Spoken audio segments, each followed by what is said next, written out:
Podcast Imigração no Ar.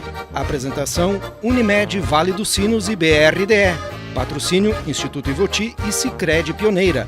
Apoio Steel. Olá pessoal, estamos então iniciando mais uma edição do podcast Imigração no Ar, que tem a apresentação de Unimed Vale dos Sinos e BRDE, patrocínio de Instituto Ivoti e Sicredi Pioneira, apoio de Steel e realização do Grupo Sinos. Hoje recebendo como convidado o escritor e também historiador Sandro Blume, a quem eu dou as boas-vindas, seja bem-vindo. Satisfação em tê-lo aqui conosco, Sandro. Obrigado, Moacir. Obrigado pela iniciativa de vocês em torno desse ano tão especial e também é extensivo ao grupo editorial Sinos, né? Que é raiz da nossa região, né? E está contemplando essa temática, né? Essa celebração de 200 anos. É um marco muito importante, né? 200 anos de história. E é muita história, né, Sandro? E muito importante também. Lembrando que a especialidade do Sandro são os assuntos relacionados à saúde, doença, né, auxílio médico, né, as comunidades do interior, que era bastante complicado, principalmente no início dessa história, né, Sandro? E é justamente o teu campo de pesquisas onde tu mais atuas, né? Sim, com certeza. Comecei trabalhando com a morte, o morrer nas colônias alemãs, né? E, lógico, aí eu dei uma evoluída, né? Sabe, para não pegar muito rótulo do Senhor da Morte, né? Eu fui para a área da saúde, da doença, do sofrimento, buscando, né, a trajetória da medicina, da criação dos hospitais na nossa região, né? E como de que forma isso evoluiu até chegar aos dias de hoje, né? A vinda das congregações religiosas, né? Por volta dos anos 30 também, que deu um up, né? Nas questões que existiam em relação à saúde, né? E as dificuldades do início, né? Preocupações assim muito inerentes, né? Uma coisa assim que já estava presente no primeiro momento, né? Já na travessia do Oceano Atlântico, né? Já tinha muitas doenças e muita mortalidade, né? E a gente tem que perceber que o conceito de saúde, ele varia, né? É uma dimensão conceitual muito ampla, né? Daquela época até os dias de hoje. Se numa época a saúde era ausência de doença, né? Hoje em dia é muito mais amplo que isso. Saúde implica em bem-estar social, qualidade de vida, tu tá feliz, né? A parte emocional é fundamental hoje em dia. A parte emocional, dia. Principalmente psicológico, né? E tudo que altera esse ordenamento, né?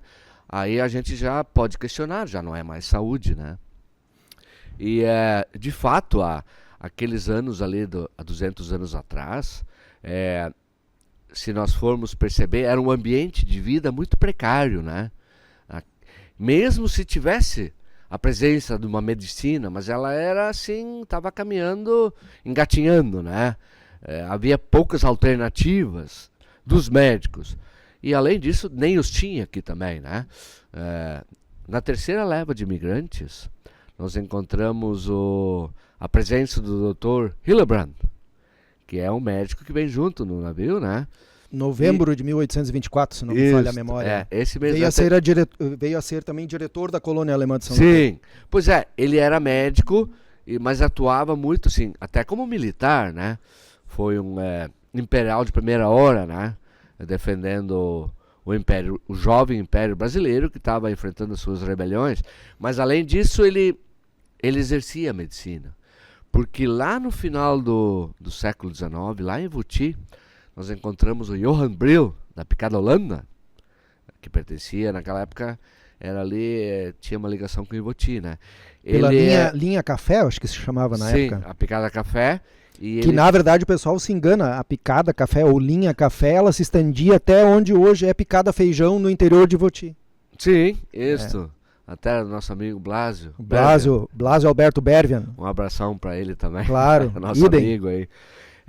E aí o Johan Brill faz um relato, já está perto em idade muito avançada, ele traça umas memórias, né? Resgata, e ele menciona que bons tempos aqueles que nós tínhamos um dedicado Dr. Hillebrand, nos amparando e socorrendo, né? Isso quer dizer que ali naquele final do século XIX havia ainda poucos médicos entre nós, né?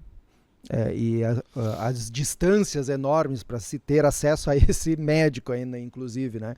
O que era bem difícil. Mas você mencionou antes um ponto que também era fundamental. A própria travessia, não se tinha quase que assistência médica. Raras vezes quando tinha um médico a bordo, né? Claro, no barco que veio o Hillebrand tinha, porque ele próprio era médico, né? Mas, e muita gente realmente morreu. Aconteciam, inclusive, partos, né, durante essas travessias em alto mar. Muitas vezes, então, a criança morria, né, que nascia, ou a gestante morria, né, a parturiente morria. E outras doenças também, porque o contágio se espalhava muito fácil, né?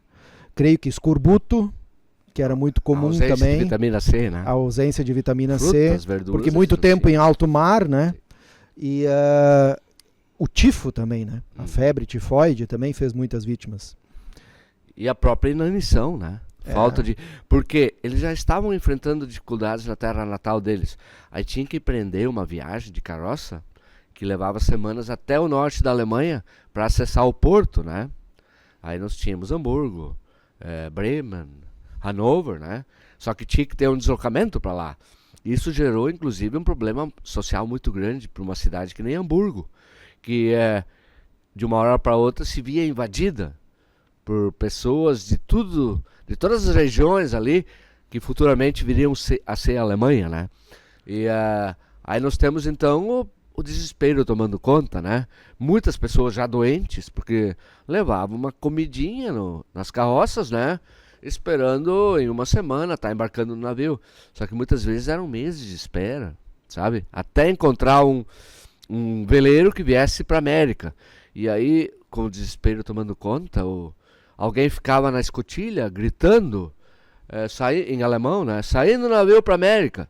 E esse que gritava não tinha uma noção para onde o navio estava indo. Se estava indo para a América do Norte ou para o Brasil, né? É verdade. E nesse período também, nessas travessias, outro fator que deve ter causado muito problema de saúde era a própria hipotermia, porque muitos viajavam em baixíssimas temperaturas, né? E às vezes enfrentavam tempestades durante esse percurso. Então acabavam se molhando, e molhando com água muito gelada, ou até com o vento, a própria temperatura ambiente, e ainda enfrentando tempestades e tudo mais. Poderia pegar uma pneumonia, poderia pegar qualquer outra doença decorrente desse choque térmico até também, né? Além da própria hipotermia em si, né? Sim, a saúde já estava debilitada, né? E só a base de cereais dentro de barris era a comida deles, né? E isso quando não tinha algum capitão de navio sonegando comida. Que nem teve o caso do navio costeiro que fez um transporte dos von Milan do Rio de Janeiro para o Rio Grande, para o Porto do Rio Grande, e teve crianças que faleceram a bordo por inanição, ou seja, falta de alimentação, né? E uma mãe também faleceu. E aí depois se verificou que o capitão estava fazendo um estoque de barris de cereais, de comida, para depois negociar, sabe, vender aquele excedente, que na verdade não era excedente, né? E às vezes as viagens demoravam mais do que o previsto pela ausência, às vezes, de vento, porque eram veleiros e dependiam do vento para se locomover as embarcações, né? E às vezes demorava mais e a fração de ração para cada pessoa acabava se esgotando antes da chegada, né? Também acontecia isso. E depois que a gente está aqui, né, os nossos antepassados estavam aqui, eles eram sobreviventes, né? E a questão da saúde é uma questão assim muito relevante, muito importante, porque do bem-estar físico, da força do braço, que dependia a prosperidade da propriedade, né? Tanto que anos depois das cartas que vão para a Alemanha, das cartas que vêm de lá para cá, primeiro sempre se fala em saúde. Como espero que essa carta vos encontre com saúde, né? Aí se percebe a dimensão disso, né? De ter uma saúde. E com certeza, no fundo das picadas e das linhas, a primeira alternativa para um corpo doente não era o médico, era a própria horta, o pomar. E aí depois, numa segunda alternativa, nós temos então aqueles curadores práticos, as próprias parteiras que tinham algum conhecimento, né? Que tinham mínimo uma noção, né? E depois, para aqueles que tinham alguma condição financeira, ali se procurava um médico na cidade, mas isso já lá no final do século XIX.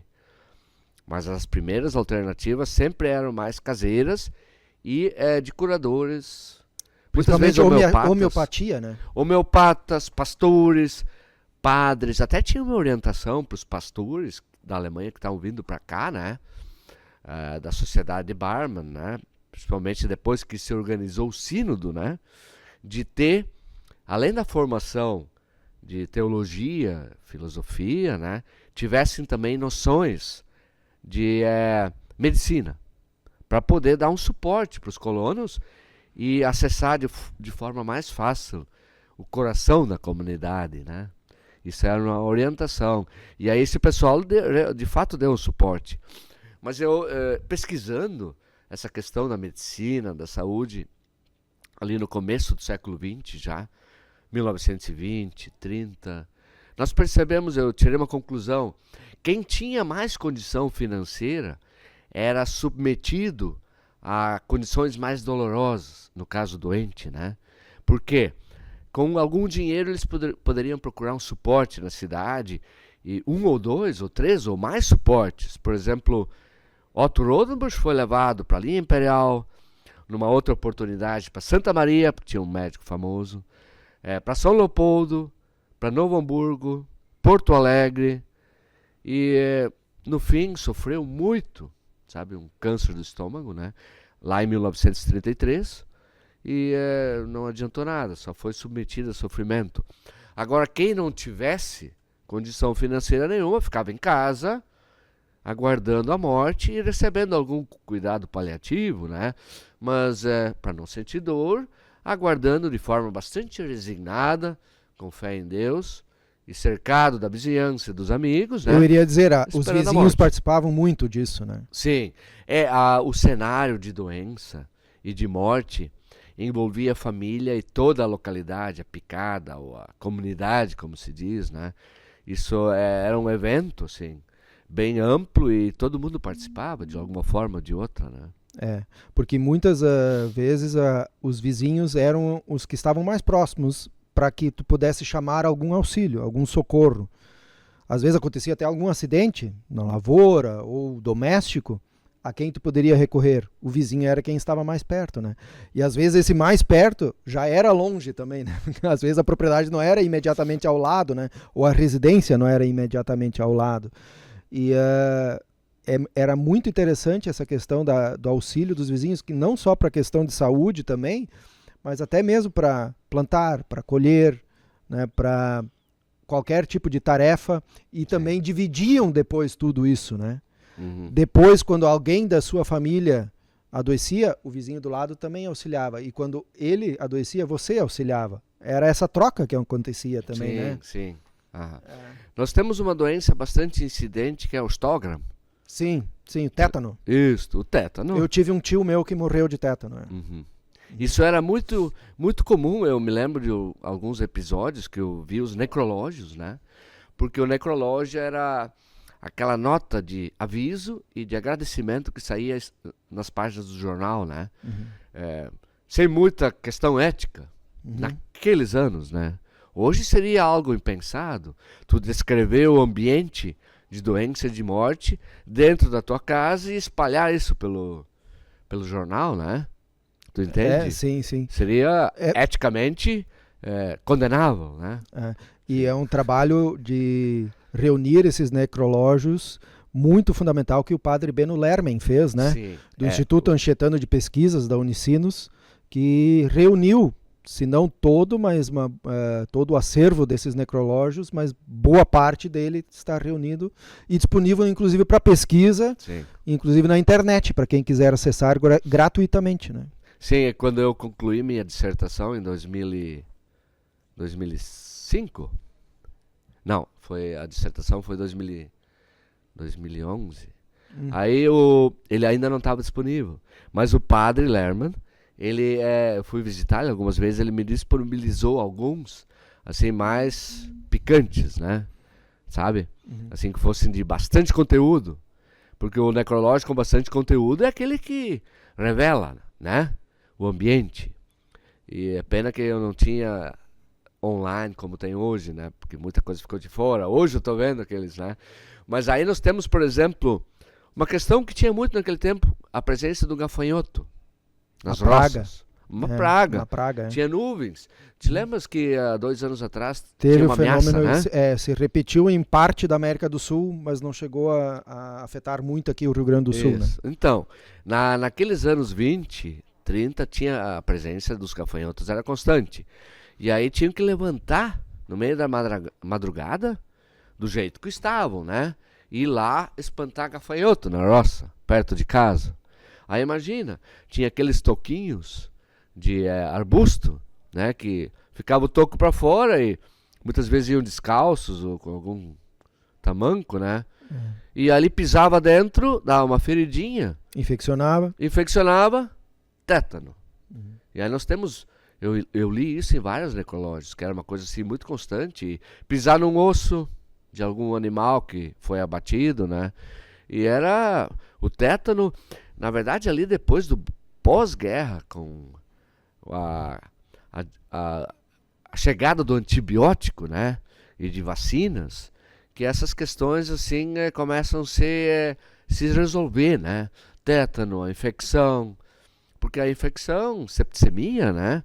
Isso matava a gente, condenava as pessoas à morte, né? E aí nos anos 30, nós temos um avanço muito grande com a chegada das congregações religiosas aqui para o sul do Brasil, né? Por exemplo, Irmãs de Santa Catarina, as Irmãs Franciscanas, Irmãs do Imaculado Coração de Maria, todas elas no início atuam na área da educação, né? Fundando escolas, mas ampliam isso para a área da saúde, criando os hospitais. Por isso que nós temos o próprio hospital onde tu nasceste, né? O Hospital Sagrada Família de São Sebastião do Caí é da congregação Irmãs de Santa Catarina. Isso. A mesma congregação que tem o Hospital Regina em Novo Hamburgo e também o Hospital São José de Ivoti, por exemplo. Isso, perfeito. Esses hospitais são da congregação de Santa Catarina. E aí nós temos o Hospital São José em Dois Irmãos, que foi uma iniciativa das Irmãs do Imaculado Coração de Maria. Que tem a escola também junto. Sim, o Colégio Imaculada Conceição. Temos o Hospital Centenário em São Leopoldo, né? Que foi, depois de construído, né, pela municipalidade, pela comunidade, ele foi entregue para as Irmãs Franciscanas para ser administrado.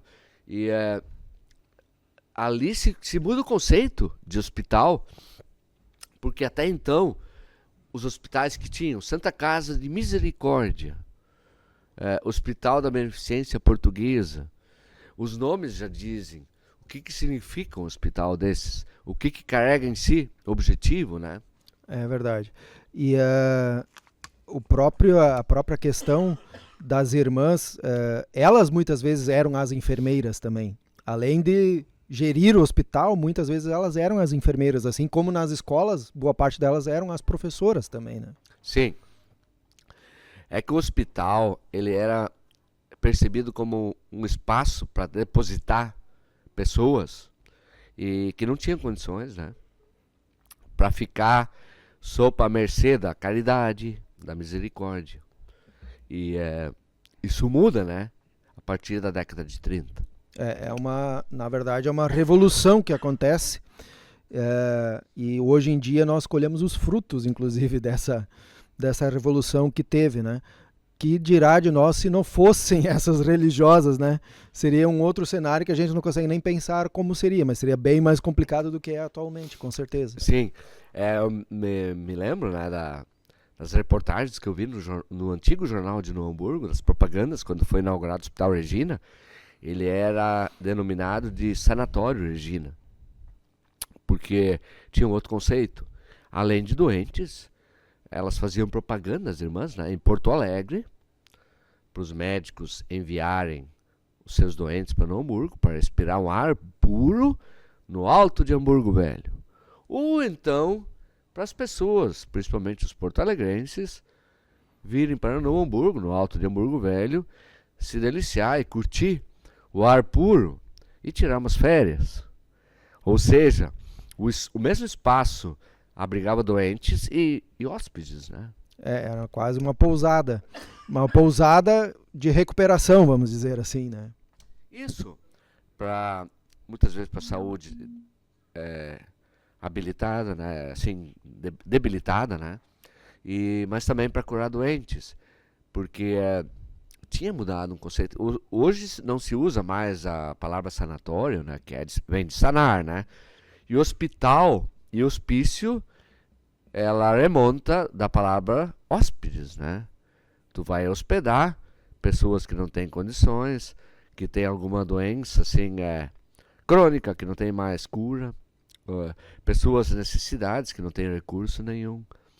E graças a Deus, depois dos anos 30, o hospital ele adquire um outro sinônimo, né? De proporcionar cura. Mas isso não é só por causa do hospital, mas a própria ciência foi caminhando, desenvolvendo novas terapias, né? Foi uma caminhada assim que a ciência deu uma empurrada, né? Com o advento do antibiótico, das vacinas, o hospital de fato começou a assumir essa parte de proporcionar cura. Tanto que hoje as pessoas adquirem uma longevidade, né? Desfrutam de uma longevidade com qualidade de vida. E uma das doenças, assim, eu posso citar 3 doenças muito presentes nas pessoas idosas, que é o câncer, né? Alzheimer e Parkinson. São 3 doenças que anos atrás não tinham, porque as pessoas não alcançavam essa longevidade, né? Hoje alcançam, e aí tem alguma doença que no final da vida ataca, né? Uhum. Só lembrando que estamos com o podcast Imigração no Ar, com a apresentação de Unimed Vale dos Sinos e BRDE, o patrocínio de Instituto Ivoti e Sicredi Pioneira, o apoio de Stil e a realização do Grupo Sinos. Sandro, ainda falando dessa questão da saúde, também havia o atendimento domiciliar também no passado, né? Muitos médicos iam até as comunidades para atender as pessoas que estavam precisando de auxílio. E o que era também muito fundamental, porque muita gente não tinha também como se deslocar até alguma casa de saúde, né? Até algum hospital ou até algum consultório médico, muitas vezes. E às vezes esse transporte também, além do atendimento hospitalar, quando ele não era possível, quer dizer, domiciliar, quando ele não era possível, a pessoa tinha que dar um jeito de ir para buscar auxílio. Às vezes se ia de carroça, se ia a pé, às vezes até de padiola, né, Sandro? Com certeza. Nós temos várias formas, né? Lógico, quem tinha algum recurso, algum dinheiro, porque tu comprar saúde era algo oneroso, que muitas vezes podia custar até mesmo a propriedade do colono, né? Porque aquela vida lá era precária, não tinha dinheiro para gastar em saúde, né? E aí quando se tratava então de crianças, eles não davam muita bola, né? Porque não, né, era fartura, é um ambiente de vida saturado assim de fertilidade e também de morte, né? Sabe? De muita morte, né? E aí nós temos muitos médicos atendendo. Por exemplo, o Dr. Schink, aqui de Novo Hamburgo, o próprio Dr. Hillebrand, temos o Dr. Sprintz atuando em Dois Irmãos. Inclusive, naqueles anos entre a Primeira Guerra e a Segunda Guerra, né? Tinha lá em São Sebastião do Caí, acho que era o Bruno Castle. Isso, Dr. Bruno. E lá também atuou o Dr. Schlatter. Né? Feliz também. Feliz. Esses médicos criaram hospitais. Muitos deles eram judeus ou alemães, austríacos, suíços, húngaros, mas eram judeus, né? E com aquela onda de perseguição na Europa, né, entre o período da Primeira e da Segunda Guerra, né, muitos deles procuram melhores condições para trabalho e procuram assim poder trabalhar tranquilamente, né, sem perseguição, e vêm aqui para o Brasil. E aí nós temos húngaros, suíços, alemães, austríacos, que vêm para cá. E aí nós temos, por exemplo, um judeu alemão que se estabelece em Dois Irmãos, que é o Dr. Ricardo Sprintz, que inclusive passa a trabalhar no hospital e faz alavancar o hospital de Dois Irmãos, o Hospital São José, que já estava com as irmãs. Só que seguido fechava, por falta de médico. Elas mesmas descrevem nas crônicas dela: inauguramos o hospital com o Dr. Kovacs, que era um húngaro. Mas tivemos que fechá-lo em seguida, porque o Dr. Kovacs foi trabalhar em Teutônia. E aí fechava o hospital por falta. Até que veio então o Dr. Kremer e o Dr. Sprintz, Ricardo Sprintz. Ele trabalha no hospital e tem na casa dele um consultório também. Ele era judeu alemão e casou, veio com a esposa, Gisela, né? E ficou por quase 40 anos atuando em Dois Irmãos. Depois de um certo tempo ele brigou com as irmãs, houve um desentendimento, né? E ele clinicava sozinho na casa dele, mas no final da vida ele se reconciliou com as irmãs e começou a morar dentro do hospital de novo, porque já estava doente. Tanto que no final, então, depois da morte, ele deixou um testamento doando tudo para as irmãs do hospital, né? E ele está sepultado no cemitério católico de Dois Irmãos, naquele espaço reservado às religiosas e aqueles leigos que ajudaram o trabalho na congregação, né? Naquelas várias iniciativas que elas tinham, né? É verdade. Antes você tocou num ponto da questão a importância que depois aumentou da prevenção, da vacinação, por exemplo. Tem um episódio bem marcante no século XIX, na comunidade de Bom Jardim, que hoje é a cidade de Ivoti, que foi o surto de varíola. E naquela vez era uma doença que o pessoal da comunidade não sabia como combater essa doença. E ela estava se espalhando cada vez mais e fazendo muitas vítimas. E chegou ao ponto que muitas propriedades onde havia pessoas com sintomas da doença, sem saber o que fazer, eles chegaram a derrubar árvores para que ninguém se aproximasse daquela casa, para não espalhar ainda mais o contágio. Então, o jeito que se deu foi graças ao padre da época, o pároco da cidade de Bom Jardim, na época, Eugen Steinhardt. Ele então vai a Porto Alegre buscar auxílio em algumas instâncias superiores da Igreja Católica, relatando o problema que estava acontecendo na paróquia então de Bom Jardim, atual cidade de Ivoti, dizendo: e agora, o que eu faço? Uhum. Então lá eles ensinaram o padre a aplicar a vacina. E era de um modo bem rudimentar. Se coletava o pus da pessoa que estava infectada, se injetava o pus na pessoa que estava sadia para ela desenvolver o anticorpo, né, os anticorpos. Depois se pegava esses anticorpos para fazer a vacina. Então era toda uma técnica que precisava. Era arriscado para quem era. Exatamente. E depois o próprio padre acabou sendo infectado também, né? Então ele volta para a comunidade lá de Bom Jardim e ele teve uma brilhante iniciativa e muito louvável.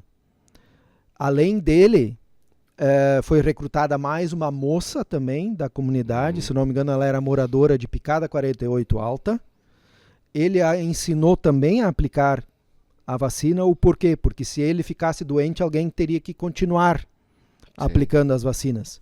E além disso, também foi chamado o Felipe Becker, que era um luterano, para também poder vacinar os luteranos, não somente os católicos. Eles faziam vacina.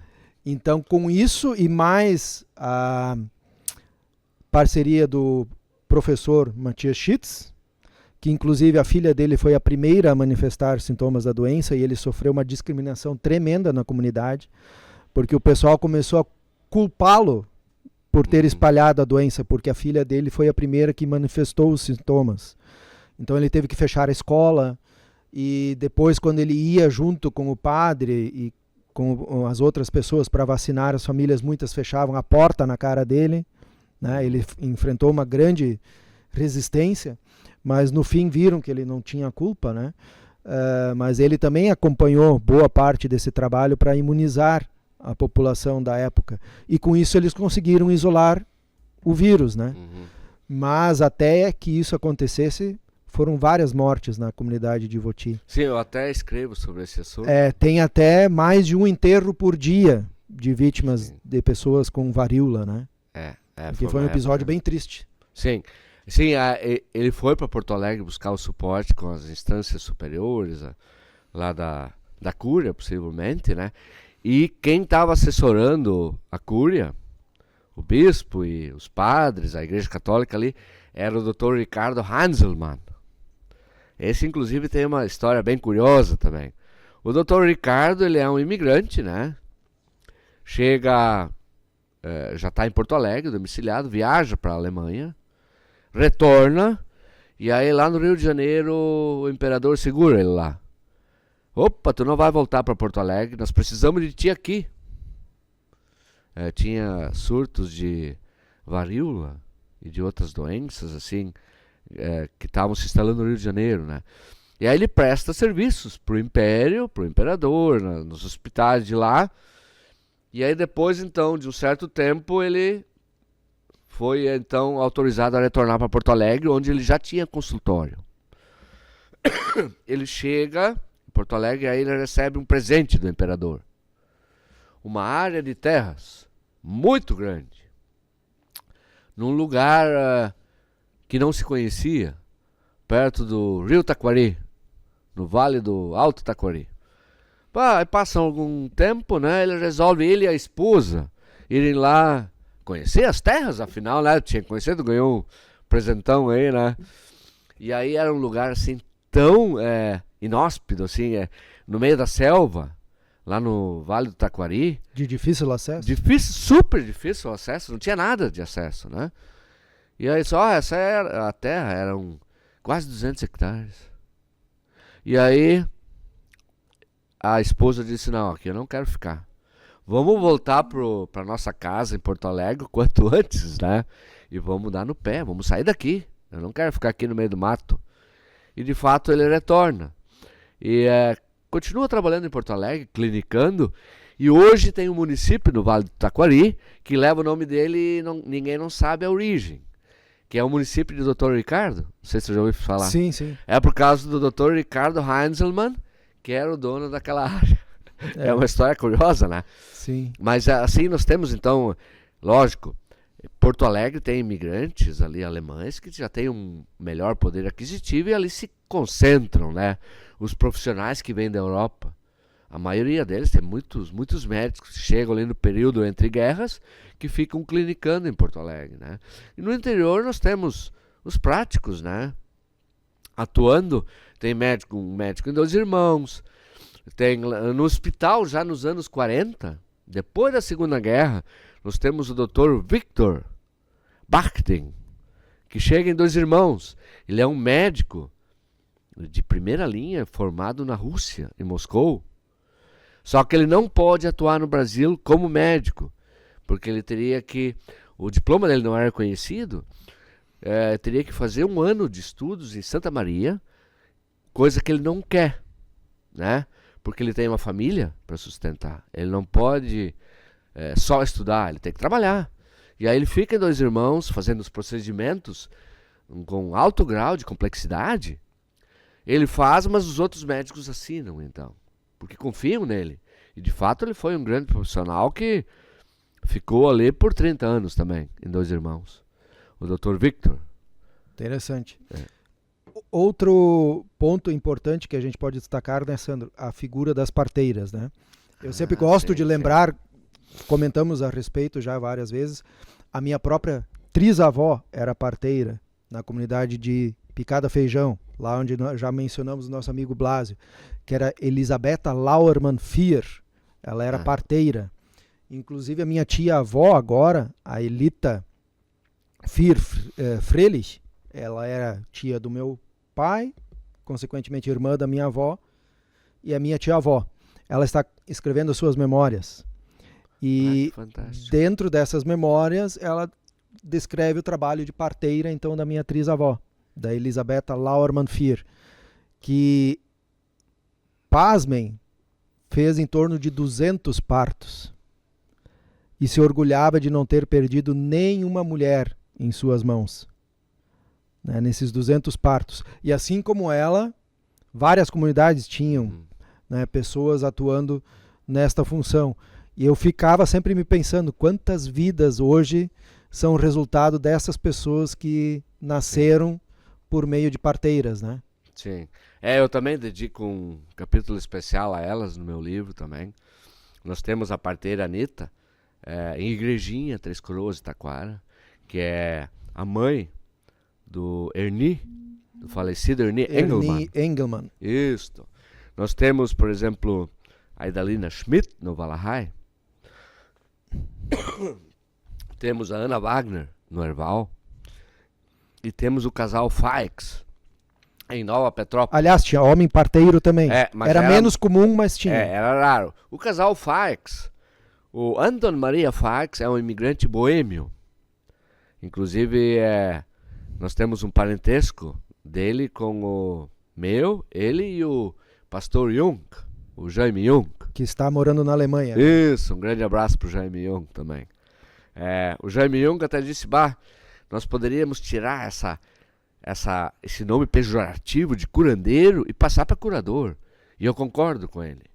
Porque curandeiro é pejorativo, parece ser um enganador, né? Charlatão. Um charlatão, um cara que queria ludibriar, né? E realmente os nossos curadores, eles não eram isso. Eles nem se reconheciam como tal. Eles só queriam ajudar. A parteira era parteira. Mas mesmo assim ela dava os pitacos, ela dava um suporte mais amplo na área da saúde. E o casal Faix, o Anton Maria vinha, eles moravam em Nova Petrópolis. O Anton Maria descia para a região de Pinhalalto, Joaneta, Picada Café, linha Quatro Cantos.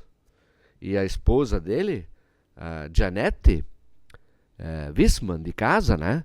Filha do Dr. Wissmann, um dos primeiros médicos de Nova Petrópolis, ela descia para o outro lado. Linha Temerária, Vale do Caê, e aí os dois eram parteiros. E o Faz, quando chegava na picada, ali na linha Quatro Cantos e Picada Café, né? As pessoas, por exemplo, eles ficavam uns 2 dias na casa da parturiente, né? Que tinha dado à luz, né? Um dia antes, um dia depois, ou 2 dias depois, né? Para dar uma assistência completa, né? Do pós-parto. E aí as pessoas ficavam sabendo e procuravam ele para aconselhamento, e as mães mandavam as crianças lá, porque ele ficava hospedado geralmente ali na linha Quatro Cantos, na casa do Otto Rodenbusch, que é imigrante também. E aí as pessoas mandavam as crianças lá pro Fax extrair berne da cabeça, né? Ele tinha uma técnica apurada para extrair com os dedos, né, o berne da cabeça das crianças. E além disso, ele dava também aconselhamento sobre os poços de água, como não, formas de prevenção de doenças e várias coisas. E a Ana Wagner era parteira no Erval, muito reconhecida também, né? E muitas vezes ela, quando não conseguia dar conta da situação, ela mandava os padioleiros levar a mãe para o hospital, né? Eu me lembro que numa dessas viagens, os padioleiros, carregando uma mãe que tinha dado uma hemorragia, né, pós-parto, chegaram no alto do Valahai, porque os 4 padioleiros carregavam a padiola, o estrado de cama, nas costas. E 3 ou 4 iam junto, acompanhando a marcha, para depois fazer um revezamento, quando alguém cansava, né? E aí eles não precisavam respeitar estradas, podiam conseguir assim, um ganho de percurso, né? Ir em linha reta. Numa linha reta, passando por roças, potreiros. E aí, só que chega lá no alto do Valahai, eles estavam querendo ir para o Hospital de Dois Irmãos. Chega lá no alto e a pessoa falece. E aí eles ficam assim, sem ação, né? Porque o ritual da morte, ele tem assim, é muito importante, né? Tu fazer o ritual de forma correta para depois subir ao reino dos céus, né? Ascender aos céus, vamos dizer. Aí incluía extrema-unção, orações. Aí eles param, descem o corpo ali, fazem oração e retornam de onde tinham saído, né? Eram as formas que se tinha na época, né? E eram histórias muito dramáticas também. Sim, é cercado de drama, de sofrimento, de mortalidade e de, assim, muita precariedade, né? Sandro, o teu livro, né, que está aí na mesa, podes até mostrá-lo, né? Tá. Eu gostaria que você falasse sobre o livro e rapidinho como o pessoal pode fazer para entrar em contato contigo para quem quiser adquirir a obra. Ah, sim, o livro saiu no final do ano passado pela editora Oikos, né? Foi um trabalho de 7 anos. Título Saúde, Doença e Morte, Saúde, né? Doença e Morte. Práticas curativas das coroas alemãs de 1890 a 1970, né? E ele é da editora Oikos, né? E ele está disponível no momento lá no restaurante Dinehouse, né? Em Presidente Lucena. Em Presidente Lucena, né? Ou comigo, né? Pode me achar pelas redes sociais, Sandro Blume, né? Ou na própria Oikos.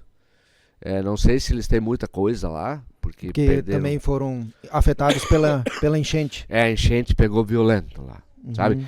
E é o resultado de um trabalho assim que envolve estudos envolvendo parteiras, o nascimento dos hospitais da nossa região, medicina caseira, homeopatia, os primeiros médicos, né? O amparo na velhice, as doenças mais comuns e recorrentes da época. Um estudo assim bem denso, né? E com fotos também, né? Claro, legal. Fotos assim de cirurgias, que foi bem difícil de conseguir. Isso é bem difícil. O Felipe Kuhn Brown, meu parceiro de escritos, me conseguiu alguma coisa. Eu vi alguma coisa de fotos do Schlatter. Sim. Mas eu acho que consulta, não sei se era cirurgia propriamente dita. O Dr. Schlatter, ele é ele que criou um curso para parteiras. Pensa bem, né? Pá. Ele era um médico que tinha um cursinho rápido de medicina na Alemanha, veio aqui e constituiu uma clínica, depois fundou o hospital na Feliz, né? E teve muito êxito. Só que ali por volta no Estado Novo, né? Depois da Revolução de 30, se exigiu então o diploma desse pessoal e ele teria que fazer um curso extra para continuar exercendo. E ele já estava um pouco velho, né? Ele disse, não, isso não é mais para mim. E aí o filho dele, que tinha formação aqui no Rio Grande do Sul, né? Ele que assume então o hospital e ele se retira lá pro interior de Salvador do Sul, né? Começa a trabalhar lá em Barão, ou uma região lá do interior de Salvador do Sul, que ele passa os últimos dias de vida dele. Interessante. Sandro, finalizando então, agradecemos a tua visita, né? Ficamos muito gratos, excelentes histórias, assuntos muito pertinentes, e está sempre convidado a retornar para cá, sempre um bate-papo muito bom e sempre um prazer recebê-lo também. Sim, essa é um dos assuntos que cabe dentro dessas temáticas de bicentenário, né? Agradeço novamente, Moacir, ao grupo editorial Sinos também, né? O jornal NH, o jornal ABC, e pela visibilidade e pela importância que estão dando a esse bicentenário da imigração alemã. Muito obrigado. Nós que agradecemos. Esse então, o podcast Imigração no Ar, que tem então a apresentação de Unimed Vale dos Sinos e BRDE, patrocínio do Instituto Ivoti e Sicredi Pioneira, o apoio da STIL e a realização do Grupo Sinos. Agradecemos também a audiência de todos e até o nosso próximo encontro. Valeu, pessoal! Podcast Imigração no Ar. Apresentação Unimed Vale dos Sinos e BRDE. Patrocínio Instituto Ivoti e Sicredi Pioneira. Apoio STIL e realização Grupo Sinos.